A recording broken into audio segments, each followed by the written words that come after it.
Opa, vamos lá, vamos fazer aqui uma revisãozinha por Enem, começando pela tabela eletromagnética.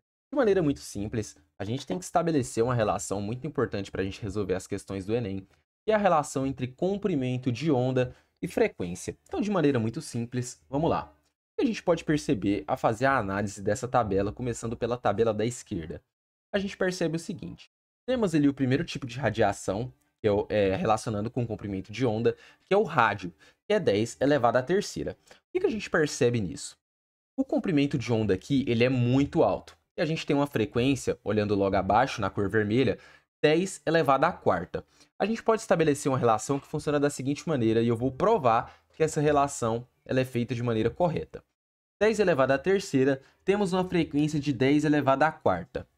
Quando temos uma frequência de 10 elevado a menos 2, que é 0,01, a gente vê que a frequência aumentou.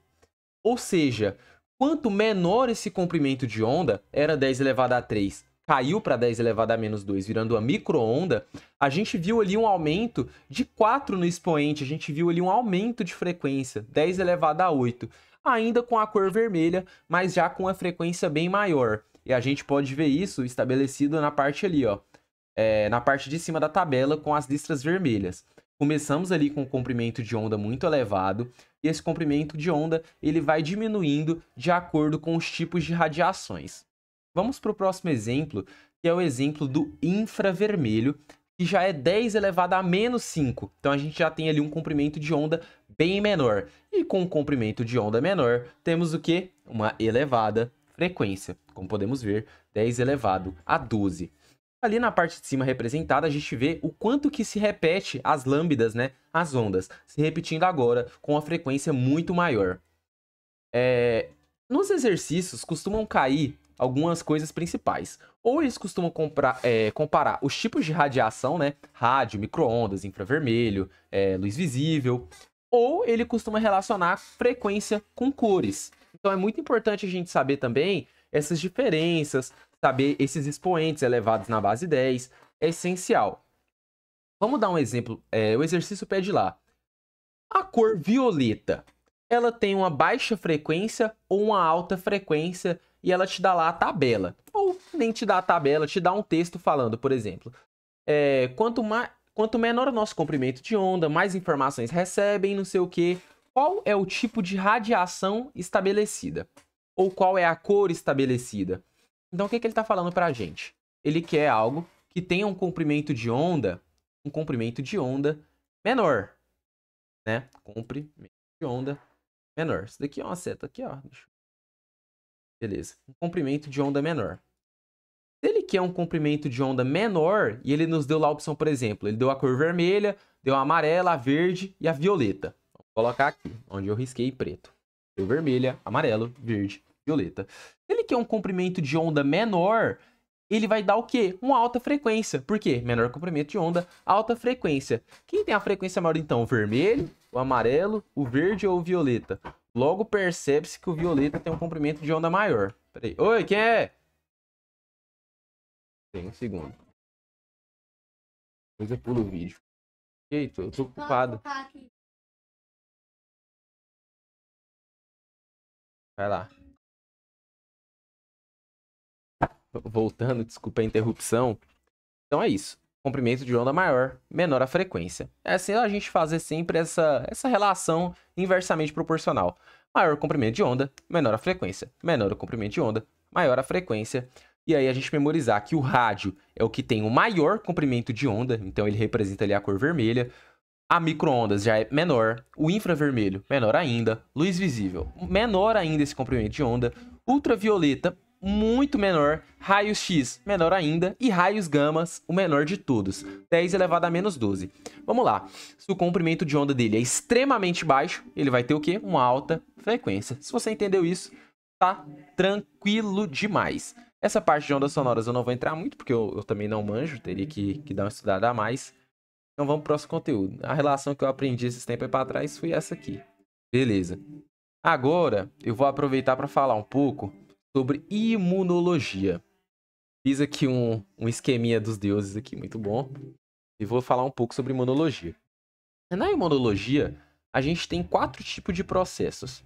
a gente tem um processo ativo, natural, ou artificial, e um processo passivo, natural e artificial. Vamos falar um pouco sobre, primeiramente, o processo ativo e natural.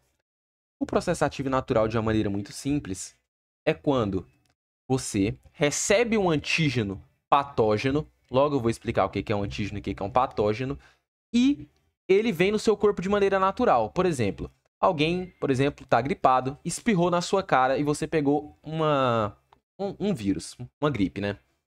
Beleza, você pegou uma doença.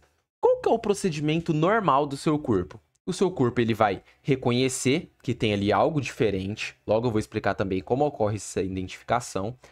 E por meio de um glóbulo branco, na verdade, aprofundando um pouco mais, isso a gente aprende muito na faculdade de medicina, eu sei um pouco, tem uma célula chamada de MHC2, que é um nome em inglês, e essa célula identifica aquilo que tem de desconhecido dentro do seu corpo. Mas vamos lá, isso é coisa para outras pautas.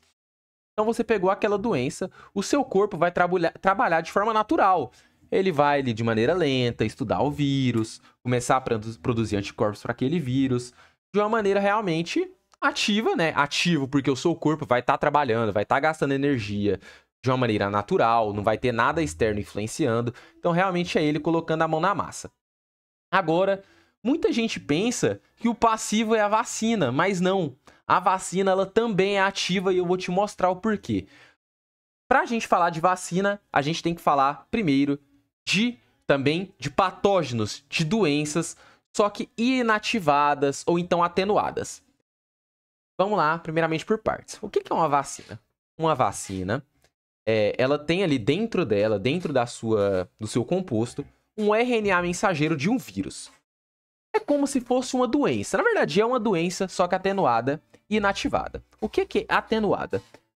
É uma pessoa, um cientista, uma pessoa que trabalha em laboratório, ela pega ali parte do vírus, por exemplo, o vírus da influenza, que é a gripe, só que tira uma parte dele e coloca na vacina. Por exemplo, o SARS-CoV, Covid. Você pega uma parte do Covid, uma parte inativada ou uma parte atenuada, que é uma parte que vai causar ali alguma produção de anticorpo, mas muito fraca, muito fácil de ser combatida. Porque a vacina, o que é o papel dela? A vacina, ela contém um RNA mensageiro, como eu estava te dizendo. O que é o RNA mensageiro? A gente sabe na síntese proteica que a gente tem o processo de transcrição, que é quando esse RNA mensageiro vai até o DNA, pega ali uma quantia de informações, é traduzido pelos ribossomos para trazer ali para a gente uma proteína. Com o vírus não é muito diferente. Lembrando que o vírus é intracelular. Eles pegam ali parte desse vírus, os cientistas, que já contém esse RNA mensageiro com informações do vírus. Eles injetam no seu corpo, de maneira artificial, obviamente, porque isso é externo. O seu corpo vai identificar, opa, esse tipo de informação não é minha. Isso aqui é um RNA, um DNA de um vírus, isso não é meu. E ele já vai combater, já vai identificar esse vírus e vai fazer ali o combate. E por que a vacina é muito importante? A gente tem que lembrar que quando a gente toma ali uma vacina, a gente ativa um sistema do corpo que é o quê? A memória imunológica. Ou seja, após ele produzir anticorpos para esse vírus, dificilmente você vai ser combatido ali pelo mesmo tipo de patógeno. Então, por isso que é muito importante, por isso que é artificial, porque está vindo de uma maneira externa por meio de laboratório. Então, lembra, não é passiva. Por quê? Por que não é passiva? Eu acho que eu esqueci de explicar. Não é passiva porque o seu corpo ele vai ter que combater aquele vírus. Por mais que ele esteja inativado, por mais que ele esteja atenuado, apenas uma parcela do vírus, o seu corpo vai sim ter que combater aquilo, ou então vai ter que identificar. O seu corpo vai fazer uma atividade ativa. Passiva e natural. Só tem uma, que é a amamentação. O passivo, o que a gente fala quando a gente diz em passivo? É que aquele anticorpo, ele já tá pronto. Aquela proteção, ela já vem dada. O seu corpo não precisa ter nenhum esforço. Ela já vem ali de maneira natural, que é a amamentação, né? A mãe amamentando um filho. E já tem ali uma quantia enorme de anticorpos. Uma diversidade ali de nutrientes que vai ser passado para o filho de maneira passiva, porque o filho não vai precisar gastar energia com isso. E de maneira natural, porque vem da mãe. Agora, passivo e artificial. Como eu disse, passivo. é que já tem aquilo pronto, anticorpo pronto, a proteção pronta, não vai ter que ter esforço do corpo, mas de maneira artificial. Artificial por quê? Como que você prepara um soro? Digamos que tem uma cobra e um cavalo. A cobra pica o cavalo ele tem uma quantidade de massa muito maior que o humano, então ele não vai morrer para a cobra, obviamente. Um cientista, um pesquisador vai lá, extrai esse vírus do cavalo, na verdade, extrai uma célula do cavalo, sangue do cavalo, e lá vai ter os anticorpos que o cavalo produziu para combater aquele determinado vírus, aquele determinado patógeno.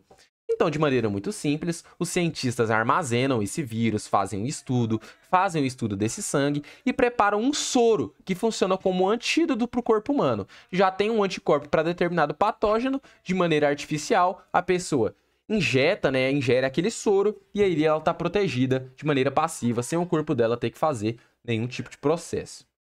Espero que tenha dado para entender, né? Eu coloquei aqui uma parte de síntese proteica, eu vou explicar também, né? Já que eu tô aqui mesmo. Vou explicar. Antígeno. Primeiramente, antígeno. Antígeno é tudo aquilo que gera resposta imunológica do seu corpo. Então, a vacina é um antígeno? Quando você toma uma vacina, você gera uma resposta imunológica? Gera. Por quê? Como eu disse, o seu corpo vai combater aquela vacina. Realmente, para gerar anticorpos. Esse é o papel dela. Agora, uma poeira. Você respira uma poeira. Quando você respira uma poeira, você espirra. Então, a poeira é um antígeno. Por quê? Ela gera a resposta imunológica do seu corpo. Agora, existem antígenos que são patógenos. Por exemplo, uma poeira ela não vai te causar doença, né? Na maioria das vezes. Agora, se você, por exemplo, uma pessoa vai lá e gospe na sua cara, ela tá gripada, ela tem alguma doença que passa por meio de trocas salivares. Sei lá, um exemplo. Aquilo é um antígeno, porque ele vai gerar a resposta imunológica do seu corpo, mas ele é um antígeno patogênico. Ele tem a capacidade de causar doenças. Quando o seu corpo identifica um antígeno, ele produz automaticamente anticorpos, que são células de defesa. E quando a gente fala de anticorpos, a gente não pode deixar de falar dos glóbulos brancos. Quê? A gente não pode deixar de falar. Quê? Eu tô ocupado. Eu tô gravando um vídeo aqui, não me atrapalha não. A gente fala aqui de glóbulos brancos. O que são esses glóbulos brancos? Nada mais são do que células de defesa que vão ali combater determinadas células contaminadas, que vão combater ali vírus, doenças. Tudo que você pensar de anticorpo tem ali o papel do glóbulo branco. Quando a gente fala de glóbulo branco, a gente tem que lembrar também de linfócitos. De maneira muito importante, não se esqueça, linfócitos. Linfócitos também fazem ali de um processo ativo de defesa. Pensou em defesa, tá contaminado, quem vai agir no seu corpo também, não é só, mas principalmente os linfócitos. Beleza, aqui tá tranquilo, da vacina eu já falei. Como eu te disse, ela ali é um antígeno, a vacina é um antígeno, só que ela não é patógena, porque, quer dizer, pode até se dizer que sim, mas não leve-se em consideração. Ela é um antígeno porque ela vai gerar a resposta imunológica do seu corpo e vai gerar ali anticorpos e vai gerar memória imunológica. Então essa parte de imunologia está completa. Vou falar um pouco de síntese proteica, vou falar basicamente como um vírus age. O vírus, ele em si não é vida, né? Tem muita essa discussão se o vírus é vida ou não, mas para mim ele não é uma vida. Ele é um parasita intracelular. Ele precisa do mecanismo do seu corpo para ele funcionar. Como o vírus age, até fode a vida da pessoa, deixa ela ali muito doente. O vírus, ele injeta seu material genético. Esse material genético, ele contém uma informação. O seu corpo, por meio de RNA mensageiro, identifica, pega o RNA mensageiro desse vírus, acaba pegando ali um material genético, acaba passando pelos ribossomos e fazem a síntese proteica desse vírus. Ao invés dele fazer uma transcrição, uma tradução de um material genético seu, ele faz com o material genético do vírus. E aí, qual que é o grande problema disso? Quando são geradas proteínas com esse RNA mensageiro invasor, você vai ter proteínas virais, que fazem ali um estrago muito grande no seu corpo, até porque aquilo não é seu. Gerando ali, aumentando drasticamente a quantidade de linfócitos, aumentando drasticamente a quantidade de glóbulos brancos, aumentando ali uma grande quantidade de anticorpos para proteção do seu corpo. Só que, claro, tudo isso gasta muita energia, vai te deixar ali muito doente, com sintomas. Então, a síntese proteica viral é realmente algo muito perigoso para o corpo humano. Agora sim, completa essa parte de síntese proteica. Vou falar agora um pouco sobre eutrofização e depois vou passar para as doenças que eu acho que tem uma possibilidade de cair no Enem. Vamos falar um pouco aqui sobre eutrofização, que eu acredito que tem uma grande possibilidade de cair, aparecer na sua prova.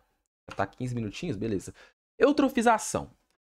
Quando pensamos em eutrofização, tem que vir na sua cabeça que isso é da matéria chamada de ecologia. Ecologia.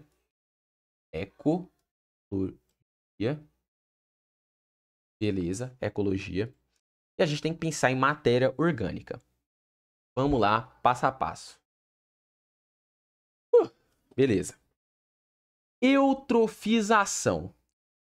Aumento de nitrogênio, fósforo e enxofre, que são matérias inorgânicas, na água. Principalmente na água. Na verdade, a eutrofização ela ocorre na água. Peraí que eu vou tossir.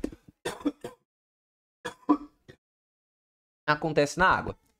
O que acontece se você joga uma grande quantia de nitrogênio, fósforo e enxofre na água? Beleza. Logo eu volto nessa questão. Vou falar um pouco aqui do esgoto. E vou relacionar com isso que eu acabei de te falar.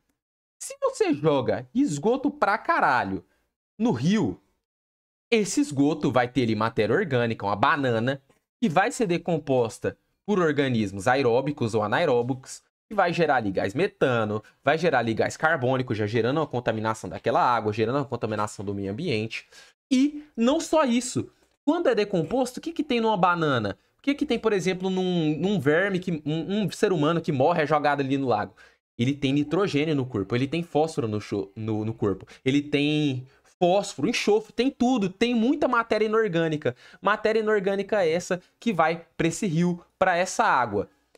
Qual que é o problema de ter... Você pensa, nitrogênio é muito bom. Nitrogênio ali ajuda o crescimento de algas, ajuda o crescimento de plantas, o enxofre também, o potássio, é tudo muito importante. Mas, cara, vamos lá, pensa comigo. Cai essa grande quantia de matéria inorgânica, nitrogênio, como eu disse, nitrogênio, enxofre e fósforo. Cara, pensa comigo. Isso vai elevar e muito o crescimento de algas, porque o nitrogênio, a gente sabe o ciclo do nitrogênio, fixação e tudo. Você já estudou um pouquinho, você vai saber o que é. Isso aumenta o crescimento de algas. Qual que é o problema disso? Você pensa, cara, que top, top, top, top. Pensa a quantidade de oxigênio produzido por essa grande quantidade de algas acumuladas. Isso é muito bom. Eu te digo, é horrível. Por quê? Pensa comigo, alga é um ser vivo. Quando essa grande quantidade de algas morrerem, vai ter um grande aumento do quê? De decompositores aeróbicos. Aeróbicos que utilizam do oxigênio para realizar a sua função. Cara, quando eles começarem a decompor essas algas, pensa a quantidade de oxigênio que vai ser consumida. Vai consumir muito oxigênio. E com um grande consumo de oxigênio, a gente tem uma problemática enorme, que é a problemática de zonas mortas. E são zonas que não têm oxigênio dentro da água. Sem oxigênio, você não consegue realizar diversas atividades. Entre elas, peixes ali que vão acabar morrendo porque não vão conseguir realizar a respiração. A fotossíntese também pode ser prejudicada por conta disso, mas o principal fator não são as zonas mortas. Eu vou explicar logo em seguida, que a gente vê presente também com o esgoto e o petróleo. Mas você vai ter ali, vai cair muito essa quantidade de oxigênio.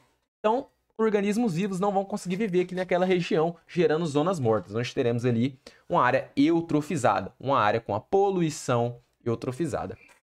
E a gente tem uma sigla que ela aparece muito no Enem em diversas questões, que é o DBO, que é o débito bruto de oxigênio. O que é esse DBO? Cara, é justamente essa queda de oxigênio. Você vai gerar um débito bruto, vai faltar muito oxigênio naquela região. Então, se falar lá na prova, essa região tem um alto débito bruto de oxigênio? Sim, cara, ela vai dever muito oxigênio, porque isso vai gerar ali grande quantia de zonas mortas, zonas onde não tem oxigênio, zonas que vão estar devendo essa brutalidade de oxigênio. Beleza. Vou falar agora de outra problemática, além da eutrofização, que é o escurecimento de águas. Pensa comigo, fotossíntese você precisa do quê? Luz, fotoluz. E aí você derrama petróleo pra caralho na água. Petróleo é o quê? Preto pra porra. Preto pra caralho. E o preto, ele absorve o quê? Ele absorve luz. Ó, você derramou petróleo na água. A gente tá aqui, ó, tem como mudar a cor? Tem. Aqui, ó, algas, alguinhas, alguinhas precisam fazer oxigênio, plantas. Só que tá preto, porra. Lá em cima não passa luz. Não vai ter como fazer fotossíntese. Vai diminuir. Fotossíntese vai gerar na morte dessas algas. Vai gerar ali também... Porra, vai morrer. Vai interromper a fotossíntese. Você vai quebrar ali o ciclo natural da vida. Então, por isso que derramar petróleo é algo tão complicado. E, tipo, para tratar esse petróleo, você vai precisar ou então fazer barreiras para proteção. Isso também cai no Enem. Como fazer a retirada do petróleo em caso de derramamento. Tem barreiras que é possível você fazer. Barreiras. Você pode colocar ali, cara, decompositores anaeróbicos. O problema é que isso vai gerar alguns compostos que talvez não sejam tão interessantes, mas decompositores. Decompositores, nem vou colocar aeróbico. E muitas tentativas também com detergente, cara. Por quê? O detergente, ele é apolar. E o petróleo também é polar, se eu não me engano. Tem que verificar essa informação. Mas é importante guardar que o detergente também é muito utilizado para o tratamento do petróleo. Retirar esse petróleo das águas, né? Beleza. Essa parte que é muito importante. Tipo assim, cai muito pra caralho no Enem. Tem muita chance de cair. E é legal para entender isso daqui, falar um pouco também sobre ciclo de nitrogênio. É interessante dar uma olhada. Beleza, finalizei aqui. Deixa eu ver quanto tempo de aula que já foi. 21 minutos. Caralho, tá. Até que é. Falar aqui das doenças, tem que dar um zoomzão aqui. Vamos falar aqui, ó. Protozoários. De maneira muito simples, o que são protozoários? Espera aí um instante que caiu aqui minha caneta. Protozoários. Protozoários são o quê? Organismos unicelulares. Não. Unicelulares. E a gente tem que lembrar de uma palavra muito importante. A gente fala de protozoários. Vetores. Vetores. Beleza, vetores, muito importante. Principais protozoários. O primeiro deles é a malária. Malária. O agente causador é o Plasmodium. É muito bom você pensar nisso. Plasmodium, malária. Primeira coisa que tem que vir à cabeça. Causado pelo Plasmodium falciparum ou pelo Plasmodium vivax. Não precisa memorizar. Só deixa na cabeça o Plasmodium. Ele é transmitido pela picada do mosquito Anopheles infectado com essa malária. E qual o problema? Vetor. Vetor. O que é vetor? É um animal que infecta o humano. Ele carrega aquilo. Ele é transmitido, uma picada. Ele é um vetor. Então a transmissão é por vetores. Sintomas: febre alta, calafrios, sudorese. Sudorese ali que é a grande quantidade de liberação de suor. Fadiga, você sempre ali muito cansado. A malária causa isso. Qual que é a prevenção? Se é vetor, se é mosquito, repelente, mosquiteiros para matar esses mosquitos, controle de áreas de água parada, onde aqueles mosquitos ficam ali habitando, colocando ovos. Muito parecido aqui com a dengue, né? Essa prevenção. Como protozoário, a gente tem as chagas, lembra? Chagas, Trypanosoma cruzi. Chagas, Trypanosoma cruzi. Causado, como eu disse, por vetores, picada do insero barbeiro, o triatoma. Também por transfusão sanguínea, um sangue ali contaminado. E também por alimentos contaminados com as chagas. Porque eu não sei se você se lembra, mas é causado pelas fezes das chagas. A chagas caga ali, você acaba coçando, pode acabar entrando ali no seu sangue, na sua pele, e você fica contaminado com as chagas. Isso pode acontecer também por alimentos. Você vai ali consumir esse alimento vai entrar na sua corrente sanguínea, esse alimento estava com chagas, você vai ser contaminado. Beleza. Sintomas: inchaço no local da picada, febre, problemas cardíacos e digestivos. Problemas cardíacos, viu isso? Falo de trypanosoma, doença de Chagas. Leishmaniose. Agente causador: Leishmania spp. Leishmania spp, leishmaniose.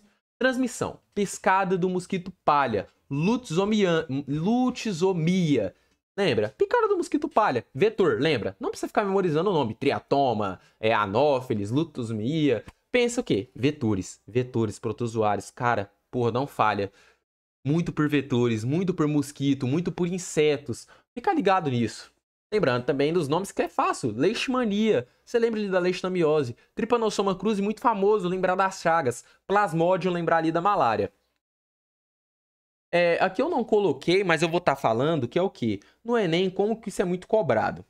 No Enem, lembrando, tá? A prevenção, que é a profilaxia, pode aparecer com esse nome, é o quê? Melhoria de habitações, controle de vetor, cuidado com alimentos, uso de repelentes, tudo aquilo que você pensar que combate ali, insetos, mosquitos e etc. Aqui ainda em protozoários. O que pode cair no Enem? Questão do ecossistemas, né? O impacto ambiental no aumento de vetores. A gente pode pensar ali em água parada, o desmatamento, saneamento básico mal feito. Tudo isso pode gerar o aumento dessas doenças. Bactérias, trouxe aqui 4 principais, entre elas a tuberculose, a cólera, a leptospirose e a sífilis. E o que a gente pode dizer dos vírus primeiramente, ou das bactérias? Cara, bactérias são seres procariontes, ou seja, tem ausência de mitocôndria e núcleo. Vou colocar aqui também, vai que cai alguma coisa, né? Bactéria procarionte.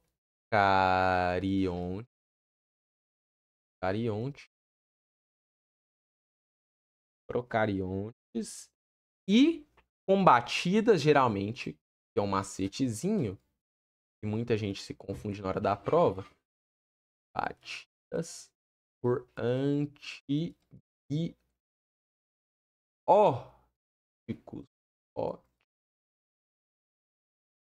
Pensou em bactéria, pensou em profilaxia, antibióticos. Como cuidar, né, dessa doença? Mas vamos lá.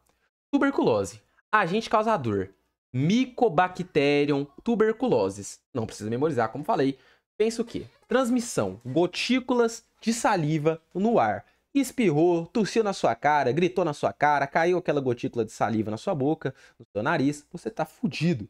Você vai pegar ali tuberculose se a pessoa ou algo estiver infectado. Sintomas: tosse persistente, febre, perda de peso e diurese noturna, suores noturnos. Beleza. Prevenção.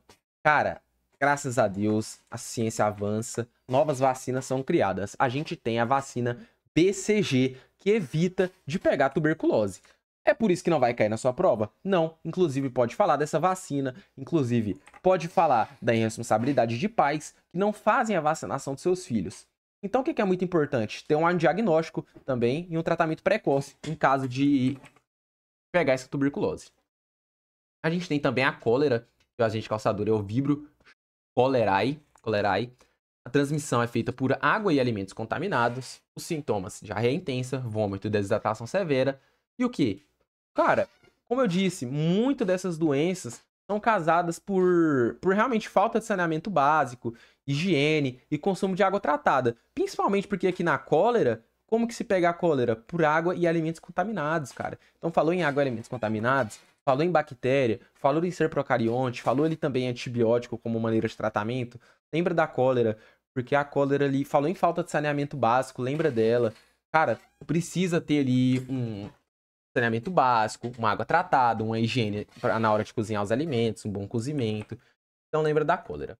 Leptospirose, essa aqui muita gente conhece, vou falar brevemente. Leptospira spp, é o nome do agente causador. Transmissão: contato com água ou alimentos contaminados pela urina de animais, principalmente ratos. Sintomas: febre, dor de cabeça, dores musculares, problemas renais e hepáticos. Prevenção: evitar contato com água de enchentes e controle de roedores. Essa aqui eu acredito que tem uma grande chance de cair na prova, que é o que? A sífilis. Agente causador: treponema pallidum. Pensou em treponema, treponema pallidum, sífilis. Transmissão: por meio de relação sexual, por meio de transfusão sanguínea, por meio de transmissão vertical. Cara, olha esse termo, transmissão vertical, não pode esquecer. Mãe para filho, embrião, aquela mãe grávida, ter contato ali com essa bactéria, muito perigoso, porque isso pode ser passado para o filho dela de maneira vertical. Sintomas: lesões cutâneas, febre, manchas na pele, lesões em órgãos internos, você pode contaminar ali outras pessoas. É a melhor maneira de prevenir, obviamente, né, uso de preservativos, já que ela é passada por relação sexual principalmente, e por tratamento de parceiros, né, o parceiro ali fazer um tratamento para essa sífilis e fazer exames de rotina para saber também se está tudo certinho, se não está contaminado e acabar infectando alguém de maneira sem querer. Então lembra, treponema pallidum. Vamos lá, a gente ainda falta o vírus, os vermes e os fungos, né? Vamos falar dos vírus. Esse que tem grande chance de cair no Enem 2024. Eu vou ligar meu ventilador rapidão.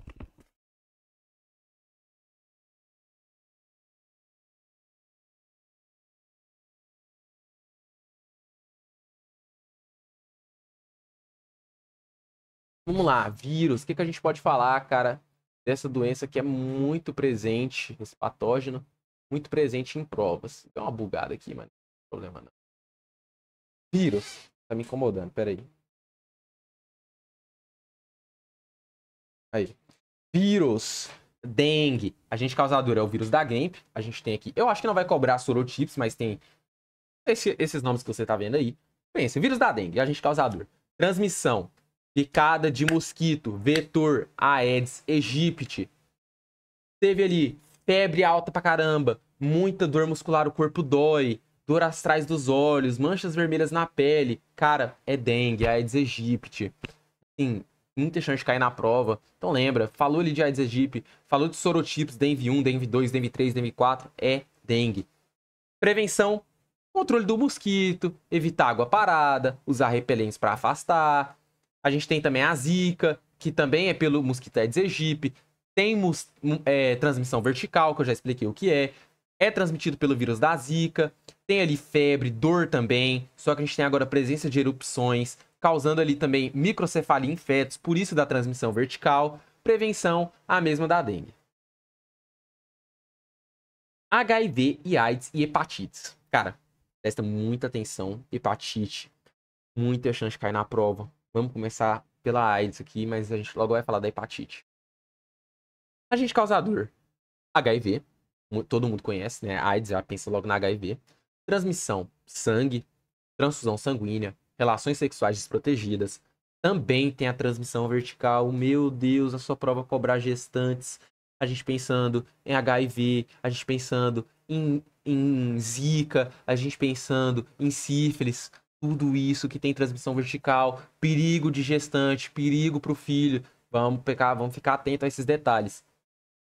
AIDS, sistema imunológico comprometido. Susceptibilidade a infecções oportunistas. O seu corpo ele vai sofrer com essa AIDS. Você vai ter ali exposto a outras infecções porque seu sistema imunológico vai estar comprometido.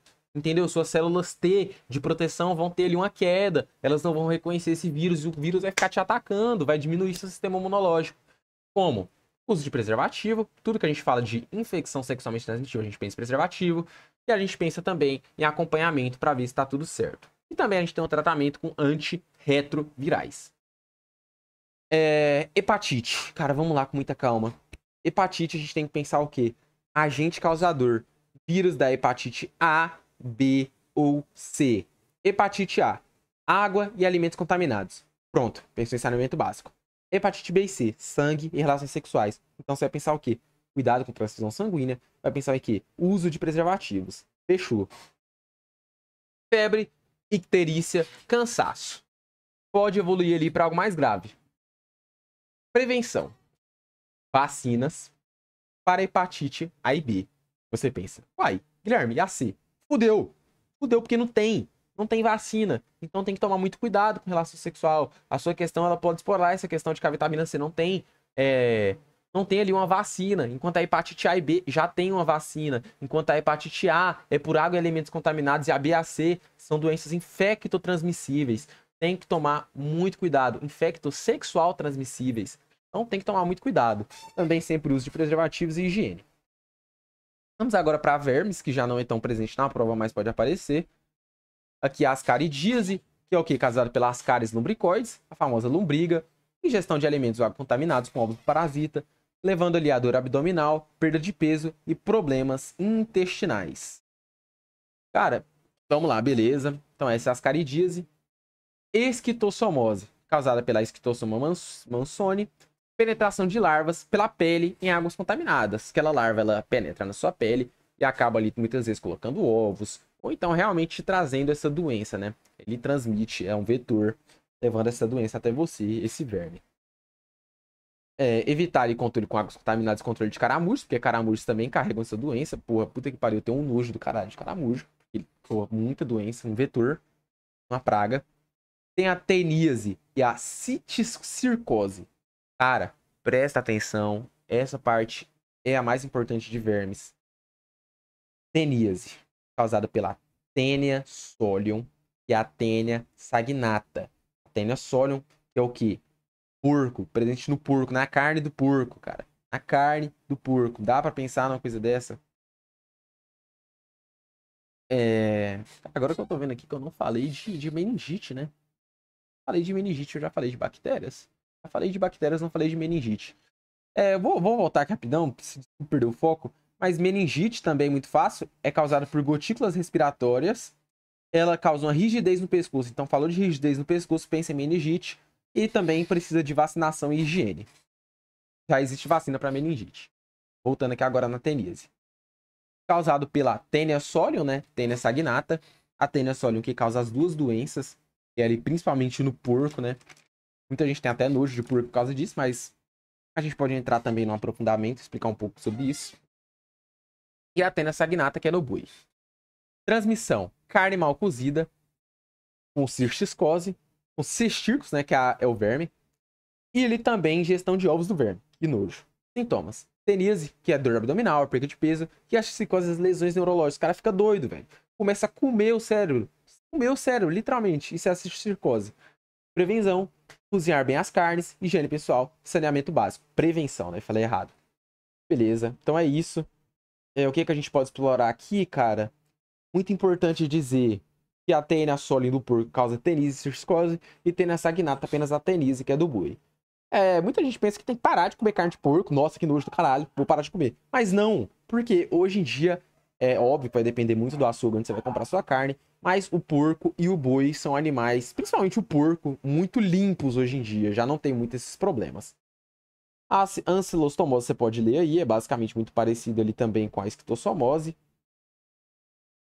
Vamos para fungos agora. Candidíase, você já sabe muito bem o que é, né? Mulher geralmente que sofre mais com isso. Óbvio, né? Não tô falando que ninguém que tem, pelo amor de Deus. Eu tô falando aqui um fato. A agente causador é a Candida albicans, mas é muito importante lembrar que homens também têm. Até no pé, dá pra pegar candidíase no pé. Então, assim, algo presente independente do gênero. Transmissão, normalmente por desequilíbrio na microbiota, que é o quê? Ação ali do seu organismo e tudo mais. Tá vendo que tá ali em pessoas imunossuprimidas? Caralho, é muito bom falar disso. Calma, eu vou ter que puxar aqui uma seta. Corticoides. Corticoides. Nossa, muito bom. Puta que pariu, eu vou ter que falar sobre isso. Corticoides. Que são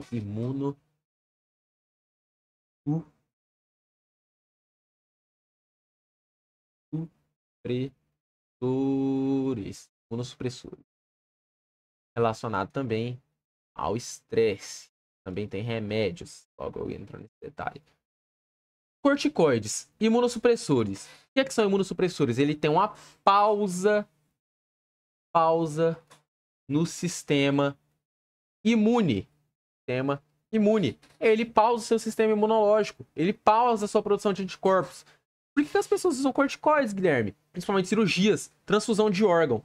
O seu corpo ia olhar para aquele fígado novo e falar: que porra é essa? Eu vou estourar esse fígado. Eu vou fuder ele. Vou fagocitar esse fígado. Você ia perder o fígado antigo, porque você fez a transfusão, e você ia perder o novo. Então o médico ele falou: ok, você vai ter que tomar corticoide. Vai ter que pausar seu sistema imunológico. E cara, o seu corpo ele também produz corticoide naturalmente. Estresse. Pessoas muito estressadas, pessoas que sofrem muito com a ação de corticoides, elas têm um desequilíbrio. Pode ter ali, ser exposta a doenças como, por exemplo, a candidíase.